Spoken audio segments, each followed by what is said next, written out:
রমজানে কেউ মারা গেলে দাফন দেরি করলে কি গুনাহ হবে? রমজান মাস রহমত, মাগফিরাত ও নেজাতের মাস।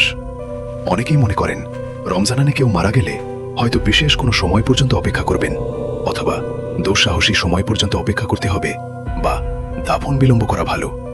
কিন্তু ইসলামের শিক্ষা ভিন্ন। মুহাম্মদ সাল্লাল্লাহু আলাইহি ওয়াসাল্লাম বলেছেন, যখন তোমাদের কারো ভাই মারা যায় তাকে দেরি না করে দ্রুত দাফন করে দাও, তাকে আটকে রেখো না। এই হাদিস থেকে আমরা বুঝতে পারি, মৃত্যুর পর দাফন বিলম্ব করা ইসলামে পছন্দনীয় নয়, বরং দ্রুত গোসল, কাফন, জানাজা ও দাফনের ব্যবস্থা করা সুন্নত।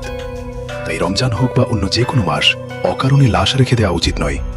আত্মীয় স্বজনের অপেক্ষায় দীর্ঘ সময় বিলম্ব করা ঠিক নয়, যদি খুব জরুরি কারণ না থাকে। দিনের বেলা বা রাত, যে সময় সহজ ও সম্ভব সে সময় দাফন করা যায়। রমজানে মৃত্যুবরণ করা অবশ্যই মর্যাদার বিষয় হতে পারে, তবে এর অর্থ এই নয় যে দাফন দেরি করতে হবে। ইসলামের বিধান সব সময় একই, মৃত ব্যক্তির প্রতি সম্মান দেখিয়ে দ্রুত দাফন সম্পন্ন করা।